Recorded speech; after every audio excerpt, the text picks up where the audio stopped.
Hello, my name is Svetlana Nikolova and I'm a teacher of English at Dr. Ivan Bugorov School of Economics in Varna, Bulgaria. Now we are going to be talking about fake news in chemistry and how to deal with it. Fake news in chemistry. What do you know about fake news and how to deal with it in chemistry especially? Shall we talk about recognizing fake news?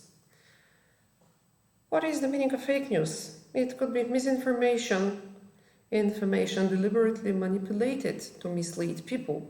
Social media, with its tools for personalization facilities, the dissemination of inaccurate information, they often use emotions to attract attention and generate clicks for economic or ideological reasons. How to counter fake news? The phenomenon has become so serious that many have realized that they do not know how to distinguish between reliable and unreliable information. Fake news often appears through our emotions and instincts. It is clear where the information comes from. Check if it is from the first source mentioned. It is not from there, you should be skeptical. The person or the viewer spreading the information, are you admitted? If not, it's not worth researching more closely. What's wrong with chemicals-free labels? Is natural necessarily better?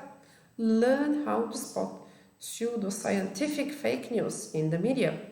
What is essential for life, and most people know a little about very basic food chemistry. For example, they have heard of the main micronutrients, carbohydrates, fats, and proteins. However, people generally have far less understanding of the other chemical compounds present in food and their role, which makes it easy for them to be fooled by pseudoscientific marketing claims. A very popular type of food fake news is an exaggeration of the health properties of a specific food or product to induce people to buy more of it.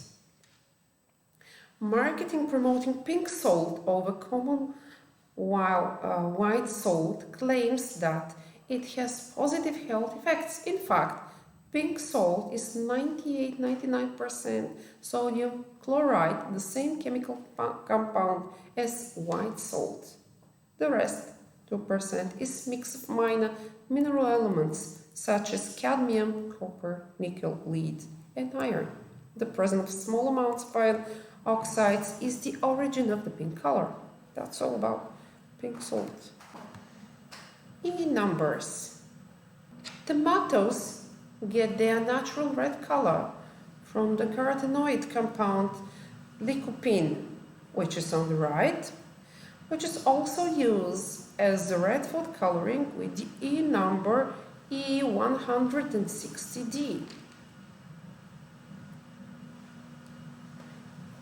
Is it a matter of dose, how much toxic something is? This is well known even in historical times. In 1538, the alchemist Paracelsus wrote, "All things are poison, and nothing is without poison." The dosage alone makes it so I think it's not a poison. Even water can be lethal when a large amount is drunk in a short time or when it is inhaled. The quantity of the substances is key to determining their effect on human wealth. What do we know about E-number system?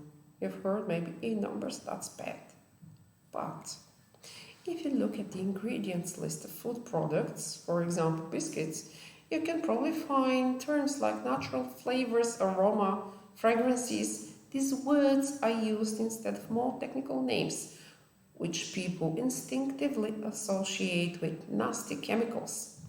In other cases, chemical names and formulae are replaced with more neutral labels such as E-numbers.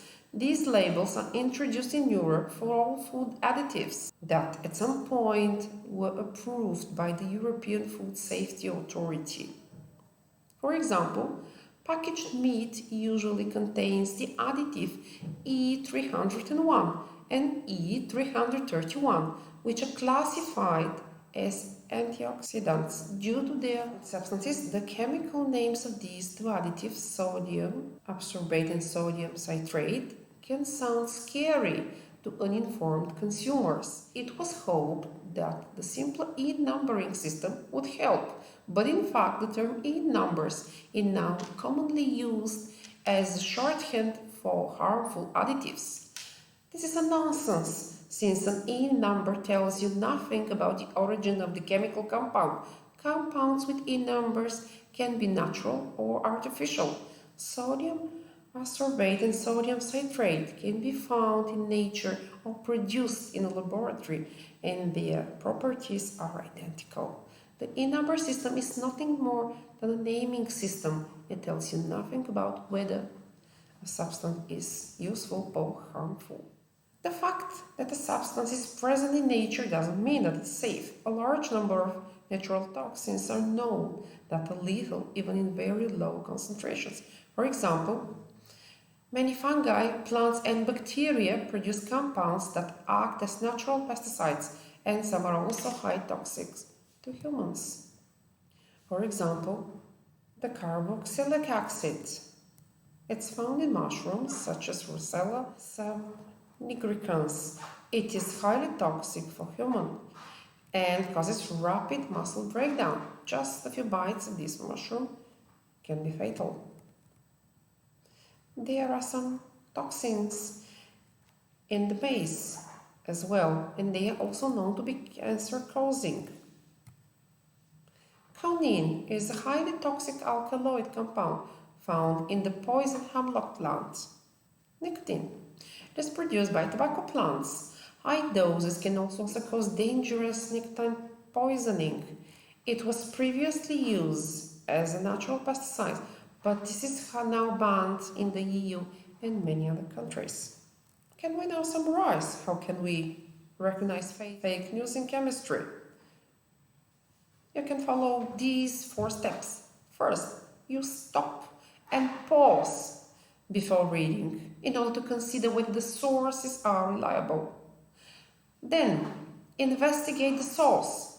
Check who is posting this information, the website, the About section.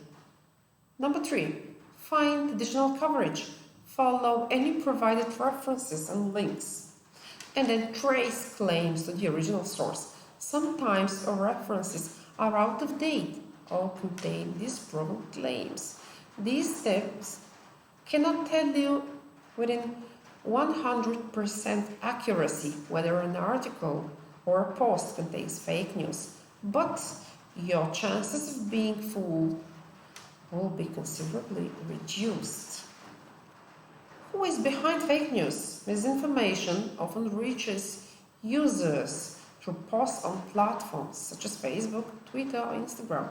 A study of the account that disseminates dubious information gives an idea of the interests and beliefs of the person behind it.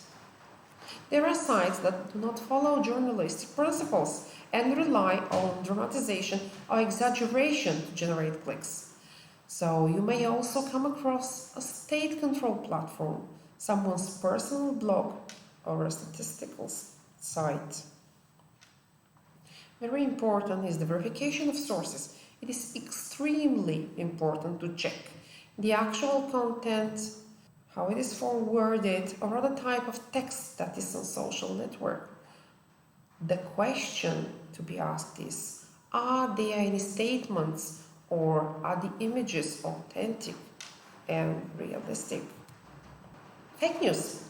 You can use search engines to check what the other information is available on the subject. If a politician has made a memorable statement or something important has happened, other credible media should have covered it as well. Such content is sometimes found in the news section of search engines. You can now check your understanding and what you have memorized through using this Kahoot game. You can click on the link and follow our several questions. And remember, do not forward automatically. Thank you for your attention.